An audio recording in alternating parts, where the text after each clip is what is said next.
My sister moved in, persuaded my boyfriend I was unfaithful. I revealed her lie.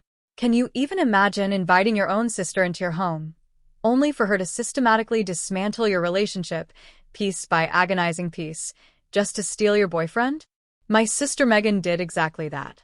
And the way we finally exposed her? It was a brutal, beautiful masterpiece of comeuppance I will never forget. Jake and I were living a dream. 2 years together, and we'd just moved into this perfect two-bedroom apartment downtown, close to both our jobs. We'd turned the second bedroom into a home office, since we both worked remotely a couple of days a week. Life felt idyllic. We cooked dinner together almost every night. Our Fridays were reserved for game nights with friends. We were even talking about getting a dog, for crying out loud. We'd just invested in this expensive coffee machine, a symbol of our shared future, and had our hearts set on a trip to Portland. Everything was absolutely amazing, a perfect bubble of happiness. Then my younger sister, Megan, lost her job. She called, sounding distraught, and asked if she could crash with us for a few weeks while she got back on her feet. Jake, being the incredibly kind-hearted man he is, honestly the nicest guy ever, didn't hesitate. He was totally cool with it. We set up the pull-out couch in the living room, cleared some closet space for her, and he even went out and bought her favorite coffee creamer. He gave her a spare key and told her, "Make yourself at home, Megan." Oh, what a colossal, naive mistake that was. A relationship-threatening, trust-shattering mistake. The first few days were fine, surprisingly normal. Megan was all gratitude, constantly thanking us, helping with the dishes, and mostly keeping to herself. She promised she'd be out as soon as she landed her first paycheck from whatever job she found. We actually thought, hey, this won't be so bad. But then Jake's friend, Kyle, came over to watch a game.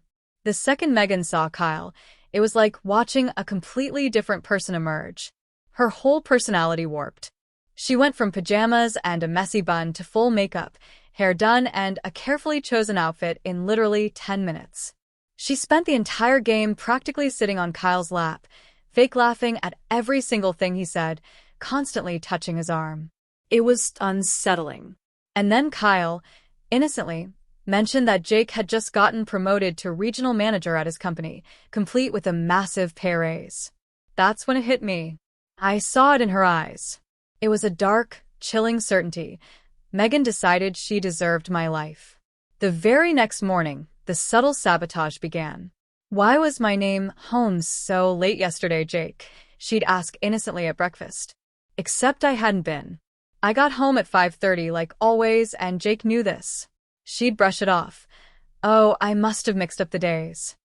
Then it was, "You look so tired in the mornings, my name. Are you staying up texting someone?" Or, "She's always on her phone when you're not looking, Jake. Look at that smile while she texts." Jake, bless his naive heart, laughed it off at first. But my stomach dropped every single time. I could feel her planting those insidious, poisonous seeds of doubt in his mind. It was gaslighting, pure and simple, and it was my own sister doing it. Then she got bolder, less subtle. She helped out by doing my laundry one day, without asking. And lo and behold, a men's watch accidentally appeared in my jacket pocket for Jake to find. It was our dad's watch, a sentimental piece. But here's the thing, she had stolen it from his house when she visited him the week before. Jake, genuinely confused, asked me about it. I didn't even think. I called my dad right there, put him on speaker. He confirmed Megan took it. Her face went blank, then she stammered. Dad must be confused. The audacity. Next, cologne. She left a sample on my work clothes, carefully placed where Jake would see it. Jake doesn't wear cologne, so she thought she was so clever, so untraceable. But I recognized it immediately.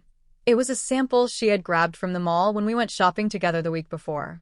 Jake thought it was weird, but still, he trusted me. For now. She started making Jake breakfast every single morning. While I was getting ready, I'd hear her chirping, "Oh, Jake, my name has been working so late recently, hasn't she? And her work clothes, they're looking fancier these days."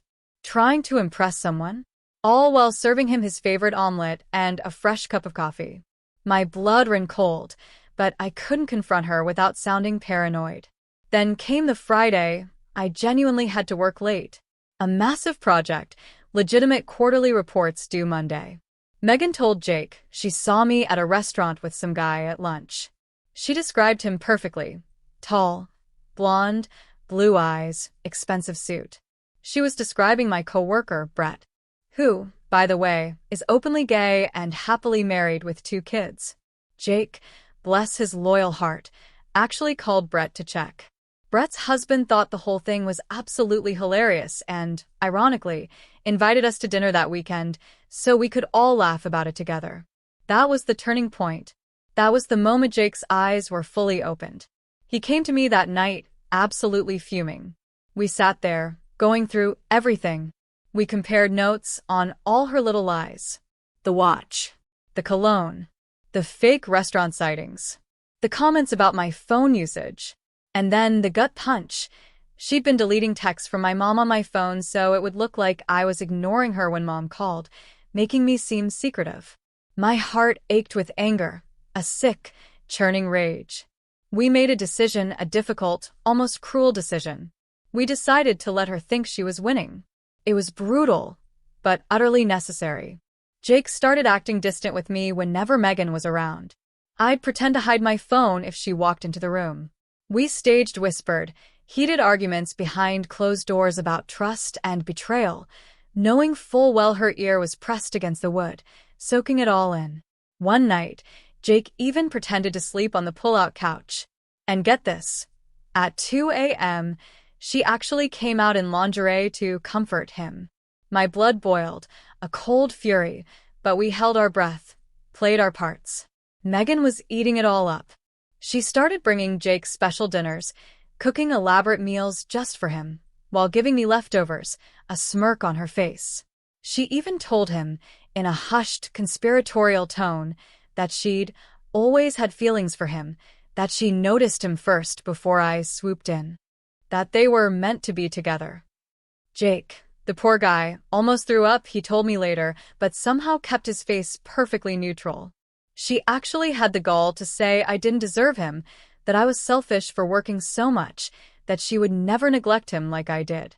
The sheer audacity, the sickening entitlement. Jake, playing his role like an Oscar winner, finally told Megan he was ready to leave me. He asked her to meet him at a hotel bar to discuss their future together, to plan their escape. He gave her the name, the Meridian on 5th Street, Thursday, 8 p.m. Megan's face absolutely lit up. She squealed out loud. I heard it from the bedroom, where I was pretending to work on my laptop, my fingers flying over random letters. She bounced in, eyes shining, practically vibrating with excitement, asking if she could borrow my curling iron for Thursday night. Sure, I said, my voice eerily calm, my heart a hammer against my ribs. The next 3 days were a masterclass in cringeworthy, deluded self-indulgence. Megan went shopping every single day, maxing out her credit card on a tight, bright red dress and ridiculous heels that made her wobble precariously when she walked. She got her hair done at a fancy downtown salon and her nails painted this deep, dramatic burgundy color. She texted Jake constantly with messages like, "Can't wait to see you. Finally getting what we deserve, and I knew we were meant to be together." Jake would show me the texts, and we'd just shake our heads in a silent, disbelieving horror. She practiced makeup looks, did full face after full face, taking selfies to decide which one looked best. I watched her preen in front of the mirror for hours, trying on that dress over and over, adjusting her hair, reapplying lipstick. The whole time, I felt this bizarre, conflicting mix of pure disgust and absolute, cold, hard satisfaction. Disgust because this was my sister, actively plotting to steal my man, my life. Satisfaction because I knew exactly what was waiting for her on Thursday night. Thursday afternoon, Jake texted our trusted friends, Eugene and Lorelei, to finalize the plan. Eugene, a master of blending in, got to the Meridian around 4 p.m. He claimed the best corner booth, the one with a perfect, unobstructed view of the main entrance.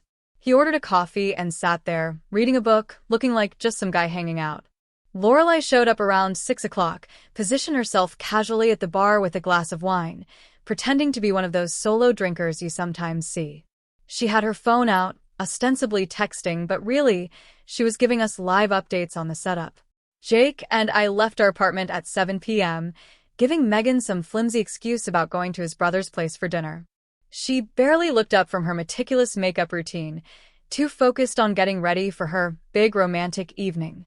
We arrived at the Meridian at 7:30, slipping in through a side entrance so we wouldn't be visible from the main door. Eugene subtly waved us over to his booth, and we slid in next to him. The bartender, a seasoned veteran of hotel bar dramas, came over. Jake briefly explained what was happening. The guy just nodded, a knowing look on his face, and said he'd seen weirder stuff. We ordered drinks. My stomach felt like a tightly knotted rope, anticipation and nerves warring inside me. Lorelai caught my eye from the bar and gave me a small, supportive nod. It was time. 8 p.m. hit. Right on cue. Megan walked through that main door. The red dress hugged her body. Those ridiculous heels made her legs look longer, but she walked carefully, almost robotically, like she might fall over at any second. Her hair was perfectly curled, her makeup flawless. She had this huge, predatory, excited smile on her face as she scanned the room, searching for Jake. The bartender, with a subtle gesture, pointed toward our corner booth. Her eyes followed his finger. I watched her face change in real time. It was a slow-motion car crash of emotion. The excited smile froze. Her eyes went wide, filled with dawning horror. The color drained from her cheeks until she was ghost white. She saw me, sitting right there next to Jake in that booth, and her mouth literally fell open. For 3 excruciatingly long seconds, she just stood there, frozen in the entrance, looking utterly, completely horrified. Then, a flicker of confusion crossed her face, like she couldn't possibly comprehend what she was seeing. And then, the horror came back, even stronger, as the realization crashed over her. This was a setup. Her hands started shaking violently, and she gripped her purse so hard her knuckles went white. I stood up from the booth. My voice, to my own surprise, came out steady and calm, even though my heart was jackhammering against my ribs. Sit down, Megan. We need to talk about everything you've done over the past 6 weeks. She shook her head, a desperate, frantic movement, and started backing toward the door. But Eugene, subtle as ever, moved fast, positioning himself near the exit without making it obvious he was blocking her. Lorelai slid off her bar stool, her face unreadable, and walked closer to our booth, completing the circle. Megan looked around, her eyes darting from face to face. Trapped. She had no choice. She wobbled over on those stupid heels and slid into the booth across from us. Her whole body was trembling now, visibly shaking.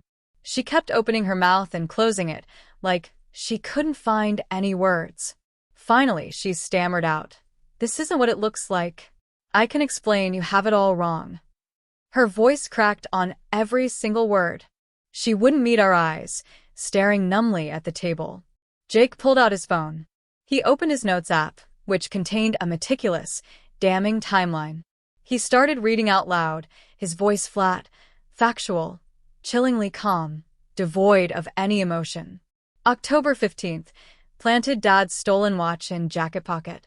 October 18th, sprayed cologne sample on work clothes. October 22nd, claimed to see her at restaurant with male coworker who is gay and married. October 25th, deleted multiple texts from narrator's mother to create appearance of hiding communication. He kept going, listing every single manipulation attempt with exact dates. The fake comments about me working late, the breakfast routine where she'd question my loyalty, the staged sighting with Brett, every single planted seed of doubt. Megan's face went from pale to completely ghostly white. Her lips started trembling uncontrollably, and tears welled up, spilling down her cheeks. She tried to interrupt, a desperate, choked plea, but Jake didn't stop. He got to the part about her coming out in lingerie at 2 o'clock in the morning.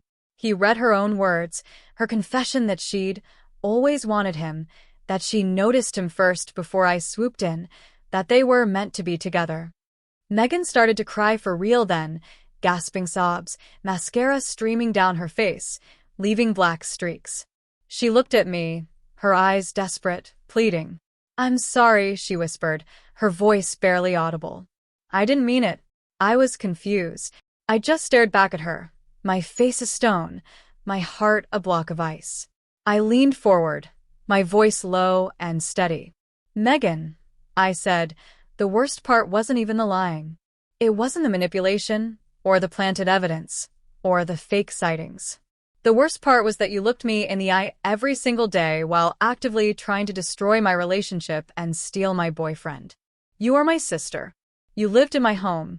You ate meals with us, pretended to be grateful, while plotting behind our backs." She tried to interrupt, more excuses, but I cut her off. I brought up the lingerie incident in detail.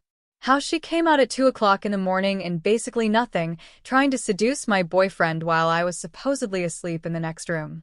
How she told him I didn't deserve him, that she could treat him better. The bartender, nearby, was wiping down glasses, his movements slow, deliberate, making it clear he was listening to every word even though he was pretending not to. Other people in the bar were starting to glance over at our booth because Megan was crying so loudly.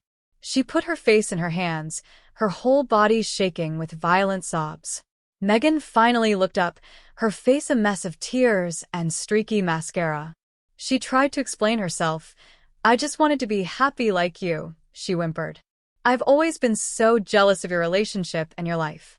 Everything came so easy for you, and I struggled with everything." She blamed losing her job, said seeing Jake's success and how perfect our life looked just made her snap. She reached across the table, her hand trembling, like she wanted to grab mine.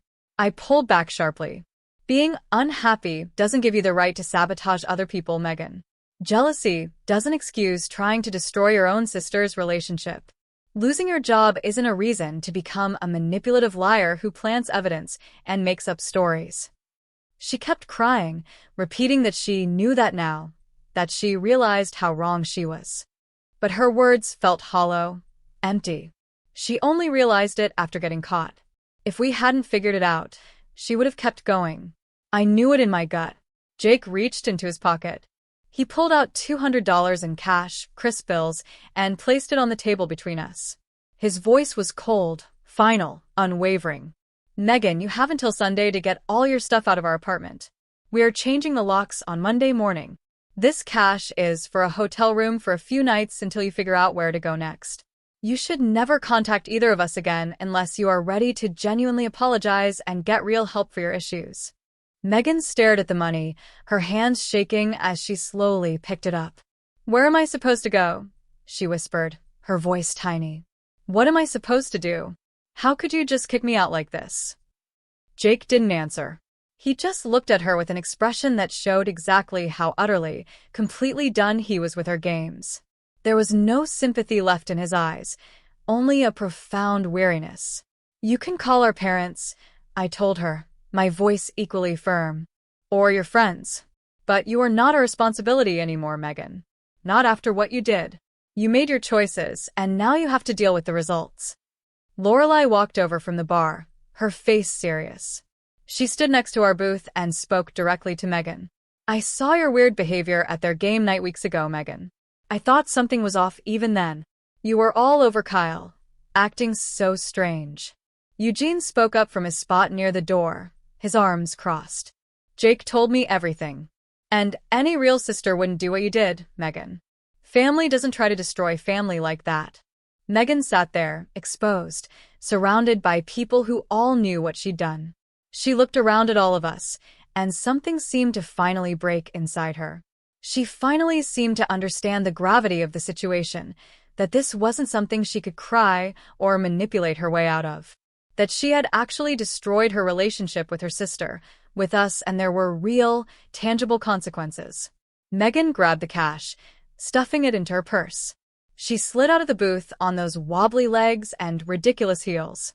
Her perfect makeup was completely ruined, mascara streaking down her face, and her carefully styled hair was falling out of its curls. She pulled out her phone with shaking hands and started texting frantically as she walked toward the door, probably calling our parents to give her desperate version of events before we could tell them the truth. Eugene moved aside to let her pass, and she stumbled out into the night, still crying. Through the window, I watched her stand on the sidewalk for a minute, phone pressed to her ear, gesturing wildly as she talked. Then she walked away and disappeared around the corner. Jake and I sat there in the booth with Eugene and Lorelai, just processing what had happened. My hands were shaking now that it was all over, the adrenaline finally wearing off. I felt utterly, emotionally exhausted. The bartender came over with a tray of drinks. "They're on the house," he said, a small, knowing smile on his face. He'd seen plenty of messy confrontations in his years working hotel bars, but he thought that one was definitely justified. We all picked up our glasses, and Jake proposed a toast. "To surviving family drama," he said, his eyes meeting mine, "and to protecting our relationship." We clinked glasses, and I took a long, burning drink, feeling the alcohol warm my throat. We stayed there for another hour, just talking through everything, replaying moments, discussing what would happen next with my parents. Finally, around 10 p.m., we paid our tab and headed out into the cool night air. Friday morning, my phone rang at 9 a.m. sharp. It was Mom. I picked up, and she was already crying before I could even say hello. She told me Megan had shown up at their house at midnight, sobbing uncontrollably, claiming we had kicked her out with nowhere to go. Mom asked, her voice filled with anguish, what had happened and how we could do something so cruel to my own sister. I took a deep breath, gathered my thoughts, and started explaining everything from the very beginning. The watch that Megan stole from Dad's house and planted in my jacket. The cologne sample she sprayed on my work clothes to make Jake think I was seeing someone. The fake restaurant sighting with Brett, who is, again, gay and married. How she deleted texts from Mom on my phone so I'd look suspicious when Mom called asking why I wasn't responding. The breakfast manipulation where she'd subtly plant seeds of doubt about me working late and dressing fancy. And then, the lingerie incident at 2 o'clock in the morning when Jake pretended to sleep on the couch. Mom went completely silent on the other end of the line. I could hear her breathing getting shaky, ragged. She finally asked, her voice a strained whisper, why I didn't tell her any of this was happening. I explained that I needed to handle it myself, to gather irrefutable evidence, because I knew Megan would lie about everything if we didn't have proof. That Jake and I had meticulously documented every manipulation attempt with dates and screenshots and witnesses. Mom said she couldn't believe Megan would do something like this, but her tone suggested she was starting to. She asked if there was any way we could work this out as a family, suggesting therapy or mediation. I told her firmly that Megan needed to face real consequences for what she did, and that meant not living with us anymore. It meant space. An hour later, Dad called. His voice sounded tired and profoundly sad. He asked if we could all meet Sunday afternoon for a family dinner to talk through what happened. I agreed, but I made it clear. Megan needed to admit what she did and genuinely apologize before I would even consider having any kind of relationship with her going forward. Dad was quiet for a long minute. Then he said, his voice heavy with disappointment, that he never thought he'd have to deal with one daughter trying to steal the other's boyfriend. He sounded disappointed and hurt in a way I'd never heard from him before. I told him I loved him, and we'd see him Sunday. He said he loved me too, and hung up. Jake came over and hugged me while I sat there, feeling utterly drained from both conversations. He said we did the right thing by not letting Megan get away with her behavior. He reminded me that setting boundaries with family was hard, but absolutely necessary when they cross serious lines like she did. Saturday morning, someone knocked on our apartment door around 10 a.m. I opened it and the apartment manager was standing there with his toolbox. He asked if everything was okay since we'd requested emergency lock changes. Jake came to the door and explained briefly that we'd had a house guest who overstayed her welcome and violated our trust. The manager nodded, a knowing look on his face, like he'd seen this situation 100 times before. He said he understood completely. He spent 20 minutes changing out both locks on our front door, and then, to our surprise, he installed a brand new deadbolt for free. He told us he dealt with similar situations in other units and wanted to make sure we felt safe in our home. He gave us 4 new keys and told us to call immediately if we had any other problems. After he left, Jake and I tested all the locks multiple times just to make sure they worked properly. It felt incredibly good knowing Megan couldn't just walk in anymore, even though a small, persistent part of me felt a pang of guilt for having to literally lock out my own sister. But then I remembered everything she'd done, and the guilt faded. Saturday night, around 11 p.m., my phone buzzed with a text from Megan. "Will you really never forgive me?" It read. I know I messed up badly. I stared at the message for a long time, my thumb hovering over the keyboard. Finally, I responded. I typed that forgiveness wasn't automatic, and she needed to understand the true gravity and seriousness of her actions before we could even think about rebuilding trust. She sent back a long paragraph almost immediately. It was about being jealous of me her whole life. How she felt like a failure compared to me, with my stable relationship, my good job, my nice apartment. How seeing Jake's promotion and success made her want what I had instead of building her own life. She said losing her job had made everything worse, and she'd stopped thinking clearly about right and wrong. None of it, of course, excused what she did, but at least it showed some awareness of why she had acted so badly. I didn't respond to that message. I needed more time to process whether her explanation was genuinely remorseful or just another manipulation. Jake read the text over my shoulder and said it sounded like she was starting to take responsibility, but that actions would matter far more than words. Sunday afternoon, my stomach was in knots the entire drive to my parent house. We pulled up and saw Megan's car already parked in the driveway. Jake squeezed my hand before we even got out of the car and told me he had my back, no matter what happened inside. We walked in, and Mom had set the dining room table with everyone's favorite foods, as if a feast could somehow fix the massive, gaping problem we were dealing with. Megan was already sitting at the table, looking utterly miserable, with red, puffy eyes and no makeup. She couldn't even look at me when we sat down across from her. Dad came in from the kitchen carrying a pot of coffee and sat at the head of the table. He started, his voice heavy, by saying, "We're family, and we need to work through this together." I interrupted him. "Dad," I said, my voice steady, "family doesn't mean accepting toxic behavior without consequences. Megan spent 6 weeks systematically trying to destroy my relationship, and I am not going to pretend that's okay just because we share DNA." Mom's eyes filled with tears, but she didn't argue with me. Megan, trembling, pulled out a folded piece of paper from her purse. She unfolded it and started reading from what was clearly a prepared apology. She admitted to planting the watch in my jacket after stealing it from Dad's house. She admitted to spraying cologne on my work clothes and making up the restaurant sighting with my coworker. She admitted to deleting Mom's texts from my phone and making constant comments to Jake about me working late and dressing fancy. She said she tried to destroy my relationship because she was jealous of Jake's success and our happiness together, that she wanted what I had instead of working on her own life.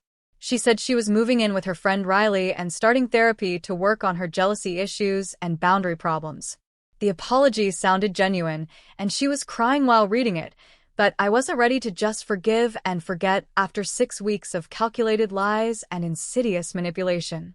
Mom reached across the table to touch Megan's hand, but when she tried to touch mine, I instinctively pulled back. I looked at Megan. "I appreciate the apology, Megan," I said, my voice softer but still firm. "But I need time and space before I can trust you again. Jake and I won't be including you in our lives for the foreseeable future while you work on yourself." Mom started crying harder. "I can't stand my daughters not speaking to each other," she sobbed. Dad, to my surprise, backed me up. He said I had every right to set boundaries after what happened, that Megan's actions had serious consequences, and she needed to accept that. Megan looked at me with tears running down her face and said quietly, "I understand. I destroyed your trust. I don't expect you to forgive me right away, or maybe ever. I'm sorry for everything, and I want you to know I truly regret my choices." I nodded, but didn't say anything else, because I didn't trust my voice not to break. Jake spoke up then, his voice calm but firm. Megan didn't just lie to my name, he told my parents. She tried to manipulate me for weeks and made me doubt my own judgment about what was real. The lingerie incident at 2 o'clock in the morning crossed a serious line, and if Megan had been anyone else, we would have called the police.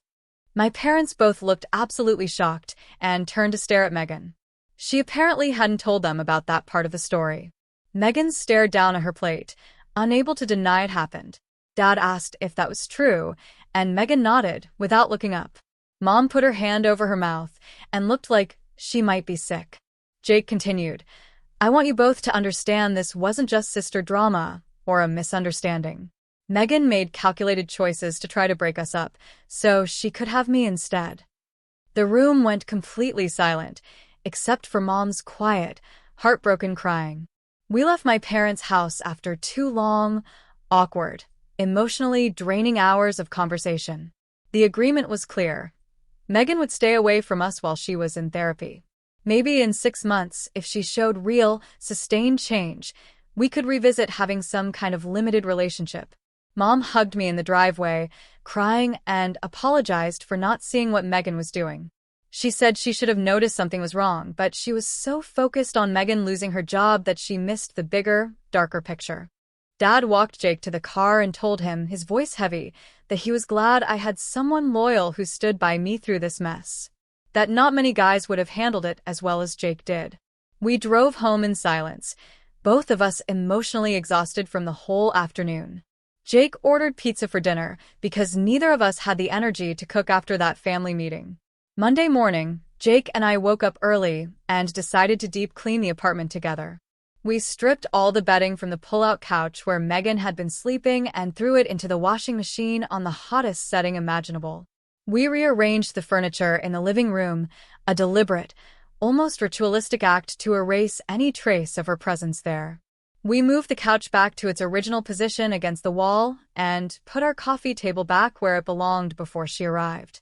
We threw away the coffee creamer Jake had bought specifically for Megan and donated the extra towel she'd been using to the shelter downtown. It felt symbolic, yes, but also deeply necessary. It was like we were reclaiming our space, our sanctuary, from her manipulation and lies. Jake pulled out his laptop, and together, we finally ordered that expensive coffee machine we'd been planning to buy before Megan moved in, and derailed everything. We laughed about finally getting back to our original plans for the apartment and our life together. The coffee machine would arrive Wednesday, and we planned to have our first real date night at home since this whole situation started. Just us, cooking dinner together, watching movies, without worrying about what Megan was plotting in the next room. The relief was palpable. Tuesday evening, Lorelai showed up at our door, carrying 2 bottles of wine and a bag of Thai food from our favorite place downtown. She took one look at my face and pulled me into a tight, comforting hug before even setting the food down. We settled onto the couch with plates of pad thai and spring rolls while Jake, ever intuitive, excused himself to play video games in the office and give us space to talk.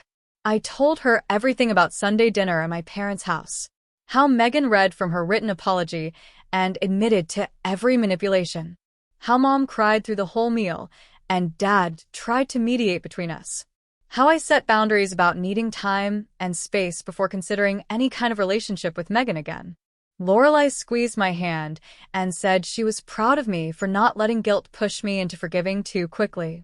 She refilled our wine glasses and, with a mischievous grin, pulled out her phone to show me hotel options in Portland. We spent the next 2 hours looking at restaurants and booking reservations for the trip Jake and I had postponed when Megan moved in. It felt absolutely amazing to focus on something positive, something ours, instead of replaying family drama in my head. We made a list of coffee shops to visit and bookstores to explore. Lorelai left around 10 p.m. with promises to help us pack for the trip next month. 2 weeks passed without any contact from Megan until my phone buzzed with a text asking if she could drop off mail that got sent to our apartment. I stared at the message for 10 long minutes before agreeing to meet her at the coffee shop 3 blocks away. She walked in wearing jeans and a plain sweater instead of her usual carefully styled outfits. Her hair was pulled back in a simple ponytail, and she wasn't wearing much makeup. She looked more like the sister I remembered from years ago, before jealousy twisted her into someone I barely recognized. Megan handed me a small stack of envelopes and thanked me for meeting her. She said therapy was helping her understand why she acted so badly, that she was learning to deal with jealousy and insecurity in healthier ways. I told her I was glad she was getting help, but I wasn't ready for regular contact yet. She nodded and said she understood. We sat there for another minute in awkward silence before she stood up to leave. I watched her walk out and felt a quiet sense of relief that she seemed to be genuinely taking responsibility instead of making more excuses. Jake came home from work one evening 3 weeks later and asked if we could talk about something important. He sat down at the kitchen table and told me his company offered him a promotion. A big one. It would mean relocating to Seattle in 6 months. The position came with a significant raise and better benefits, but it also meant leaving everything we knew here, starting fresh. We spent that night and several evenings after, discussing whether we wanted to take the opportunity, talking through the pros and cons of moving to a new city together. The whole brutal situation with Megan, ironically, had actually made us better at having difficult conversations and working through complicated decisions as a team. We realized we could communicate about hard topics without getting defensive or shutting down. Jake said he wanted to go for it if I was willing to move with him. I thought about starting fresh somewhere new, without the shadow of family drama hanging over us, and I said yes. We celebrated by ordering expensive sushi and looking at apartments in Seattle neighborhoods online, our future suddenly bright and wide open. 3 months after that hotel bar confrontation, Jake and I were packing boxes in our living room, planning our move north. My parents drove over to see the apartment one last time, before we left the city. Mom brought homemade cookies, and Dad helped Jake carry some furniture to the donation truck outside. They mentioned that Megan had found a new job working at a marketing firm and was still going to therapy every week. I felt glad she was improving her life, truly. But mostly, I felt this overwhelming sense of relief to be moving away, to be starting over. Jake and I would be in Seattle, building our future together, without the weight of betrayal affecting everything we did. We could finally focus on our relationship and our careers without worrying about family manipulation lurking in the background. Mom hugged me goodbye in the doorway and said she hoped we'd visit for holidays. Dad shook Jake's hand, a look of profound gratitude in his eyes, and told him to take care of me. We waved as they drove away and went back inside to finish packing our life into boxes, ready for the moving truck coming Monday. It's been a crazy journey, and honestly, sometimes I still can't believe it all happened. But it made Jake and me stronger, more unified than ever. We learned that sometimes you have to cut off even family to protect your own peace and your future. So, tell me, if you were in my position, what would you have done? Have you ever had to draw such a hard line with family? I really want to hear your thoughts and experiences in the comments below.